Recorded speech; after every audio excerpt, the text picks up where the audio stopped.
This is the sermon for the sixth Sunday after the Epiphany. This morning we are reading from Matthew's Gospel, the 5th chapter, beginning with the 17th verse. Do not think that I have come to abolish the law or the prophets. I have come not to abolish, but to fulfill. For truly I tell you, until heaven and earth pass away, not one letter, not one stroke of a letter, will pass from the law until it is all accomplished. Therefore, whoever breaks one of the least of these commandments and teaches others to do the same will be called least in the kingdom of heaven. But whoever does them and teaches them will be called great in the kingdom of heaven. For I tell you, unless your righteousness exceeds that of the scribes and the Pharisees, you will never enter the kingdom of heaven. You have heard that it was said to those of ancient times, "You shall not murder, and whoever murders shall be liable to judgment." But I say to you that if you are angry with a brother or sister, you will be liable to judgment. And if you call a brother or sister Raka, you will be liable to the courts. And if you say, "You fool," you will be liable to the hell of fire. So when you are offering your gift at the altar, if you remember that your brother or sister has something against you, leave your gift there before the altar and go. First be reconciled to your brother or sister, and then come and offer your gift. Come to terms quickly with your accuser, while you are on the way to court with him, or your accuser may hand you over to the judge, and the judge to the guard, and you'll be thrown into prison. Truly I tell you, you will never get out until you have paid the last penny. You have heard that it was said, "You shall not commit adultery." But I say to you that everyone who looks at a woman with lust has already committed adultery with her in his heart. If your right eye causes you to sin, tear it out and throw it away. It is better for you to lose one of your members than for your whole body to be thrown into hell. And if your right hand causes you to sin, cut it off and throw it away. It is better for you to lose one of your members than for your whole body to go into hell. It was also said, "Whoever divorces his wife, let him give her a certificate of divorce." But I say to you that anyone who divorces his wife, except on the ground of unchastity, causes her to commit adultery. And whoever marries a divorced woman commits adultery. Again, you have heard that it was said to those of ancient times, "You shall not swear falsely, but carry out the vows you have made to the Lord." But I say to you, do not swear at all, either by heaven, for it is the throne of God, or by earth, for it is his footstool, or by Jerusalem, for it is the city of the great King.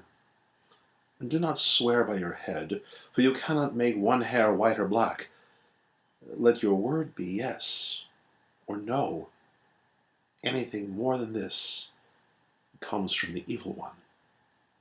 This morning we continue our discussion of Jesus' Sermon on the Mount. As I have mentioned in previous homilies in this particular lectionary series, in order to make any sense of this at all, we must look at the very beginning of chapter 5 and understand that Jesus is speaking specifically to those who sought him out. Jesus went to the mountain to get away from the crowds, perhaps to rest, perhaps to meditate, perhaps simply to get away. But his disciples followed after him, and it seems that Jesus never denies anyone who seeks him. But these strange, almost subversive words only make sense in light of a spirit-driven desire to be a follower of Jesus. So Jesus begins to tell his disciples some things. He tells them about things they think they understand, like the law. You have heard it said that you must not commit murder, and I say to you that you must not even insult someone or hate them. The same is true of adultery. Not enough that you should avoid physical relation with someone else's wife. You must not even look upon a woman with lust. That is to say, to turn another human being into an object. Jesus goes on to say that the Mosaic law makes provision for divorce, and he says, no, not good enough. Just don't. The law makes provision for when one must take an oath, and he says, no, you don't need that. What Jesus is doing is letting his disciples know in no uncertain terms that God is not just concerned with the outward appearance, but with the heart, with the soul. Not just don't kill, but don't even indulge in those kind of killing emotions and words. Not just don't be an adulterer, but don't even think about it. Don't even want it. And while you're at it, let your character be such that you have no need of some kind of meta-linguistic coinage to prove the veracity of your statements. It should be obvious that when you say yes, you mean yes. And when you say no, you mean no.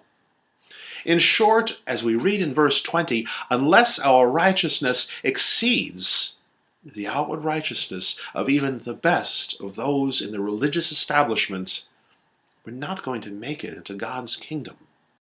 I have two primary points in this morning's discussion. The first is to put these seemingly difficult, perhaps impossible sayings of Jesus in their appropriate place and context. And the second is to discuss the issues of judgment that are spoken of here.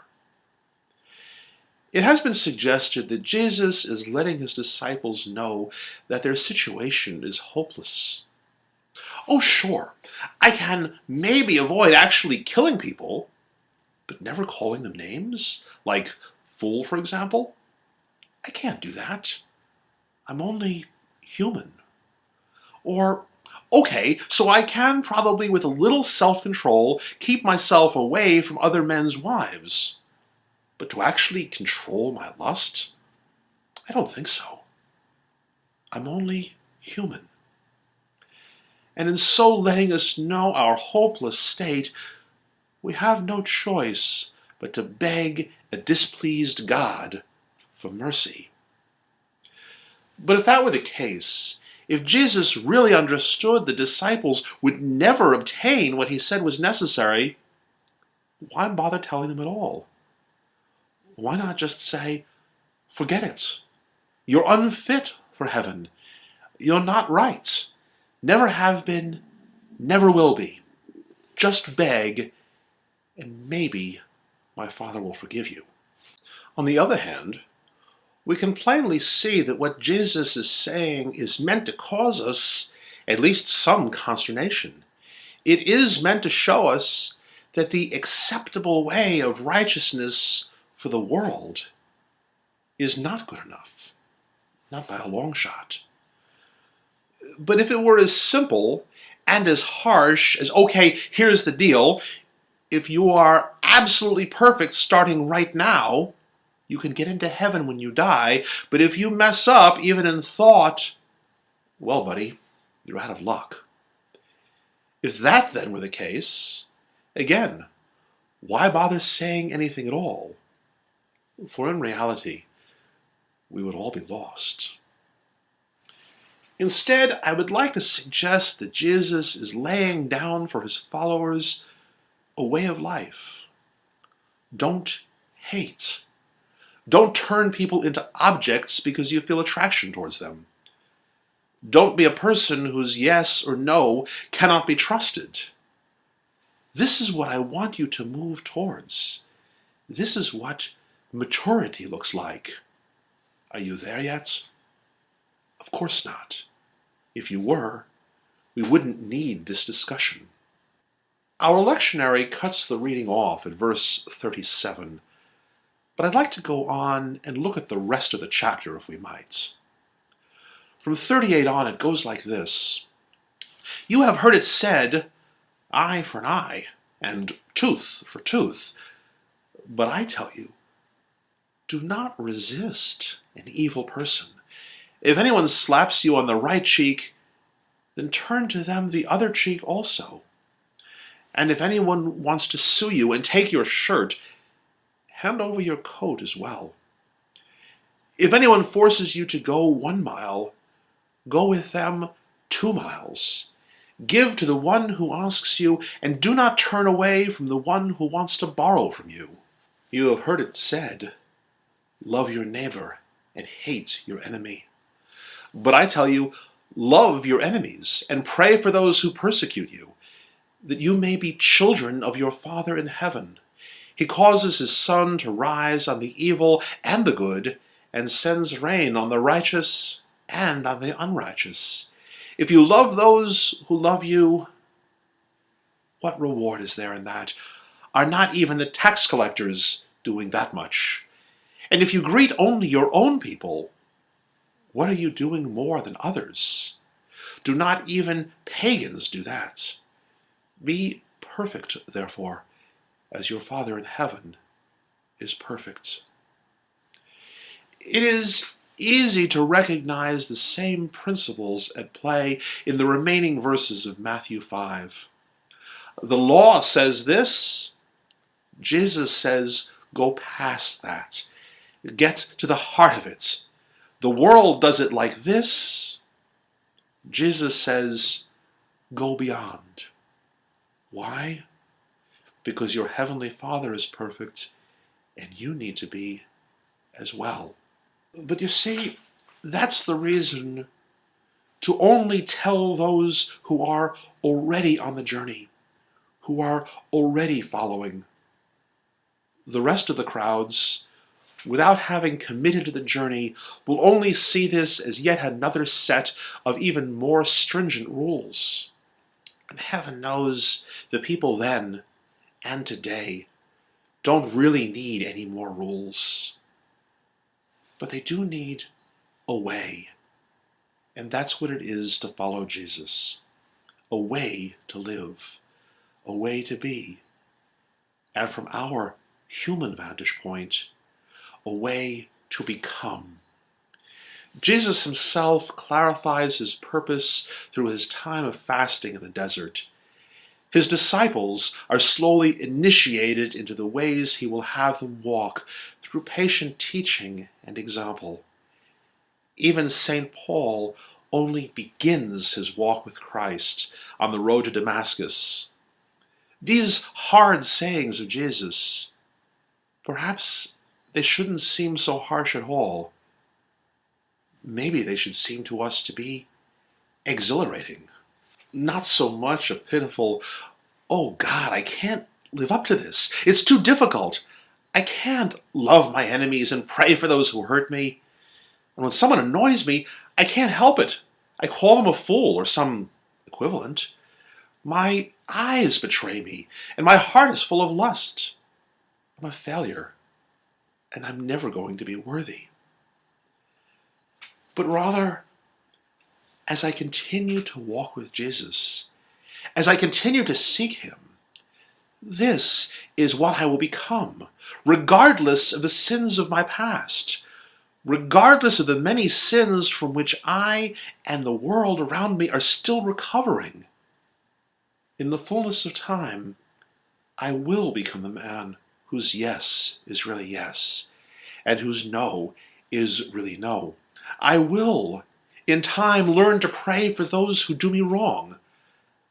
I will learn to love without turning the focus of my affections into an object, as he makes me more perfect, more truly human, more of what God has had in store all along. I will live without hate and without unjust anger. What glory to know that in the fullness of time, I will be as he is, one with my Father in heaven. Before we move on, I'd like to clarify a bit of phraseology. I sometimes refer to Jesus as the fully human one. This is not to be seen as iconoclastic or in some way to deny the divinity of Christ, but instead to suggest that human as God intends and human as we perceive are two very different things. I may say only human, meaning imperfect, incapable of any real betterment. But God would see that as less than human, for the human is what God creates, a being in the image of God's self. The thing we call sin is what takes away from our humanity, makes us, by this definition, limited, less than human. Jesus, the one who was never separate from his Abba, is the one who lived the fully human life, without limitations, boundless and abundant. That fully human life is what he calls to us, what once again we are on the journey towards. I want now to look at this much touted business of judgment as it is presented. Specifically, let us consider the verses that deal with murder and its associated sins to see if we can discover a principle. If we look closely, as long as we're talking about judgment, it seems that the punishment appears to escalate. First, the one who is angry with a brother or sister is subject to judgment. Then the one who says to his brother, Raka, that is a term of contempt, of hatred and disrespect, is now answerable to the court of law. But the one who calls his brother a fool is liable to the fires of hell, or at least that's how we translate it. I'll point out here that the word that we translate fires of hell is Gehenna. Gehenna was a place outside of Jerusalem where pagans and apostate Jews once carried out bloody sacrifices. The place was considered cursed and may have been used as a repository for refuse as well as a place to dump the bodies of executed criminals. So to be angry, often translated angry without cause, at our brother leaves us liable to judgment. But is that God's judgment or the world's? How the text reads us. Because we are taught by our culture to believe in God the judge, we read God's judgment into the verse, when in fact it is man that does the judging all the time. We are judged by the world. We are judged by our friends, by our enemies, even by our loved ones, and especially by ourselves. The courts that we offend as we use a bad word against our brother, are they God's courts? No. Indeed, they are the courts of mankind. And finally, Gehenna, this thing that we translate as the fires of hell. Does God send us there, or do we find our way there all by ourselves? And why is this business, seemingly relatively harmless, of calling a brother a fool, going to land us in this fetid, burning, cursed trash heap? Because to do so, to call someone a fool, is to say that person is less than me. In doing so, I denigrate their character and their intelligence. As long as I say and believe that they are a fool, I cannot have any real and meaningful dealings with them. There can be no true and loving interchange. And that is something truly hellish. All of man's hells, the hell of war and slavery, the hell of every kind of human abuse, the hell we put ourselves through and the hell we put others through, all of that is mostly born of our belief that somehow the other is less than us. And that brings the discussion full circle. We don't have to stay out there in Gehenna. We don't have to stay in that hellish place of fire. For Christ, the perfect example, has shown us the way. As we begin to go beyond the mere outward appearance of the law, to change what is inside, we take a step away from judgment, away from Gehenna, towards the kingdom of God.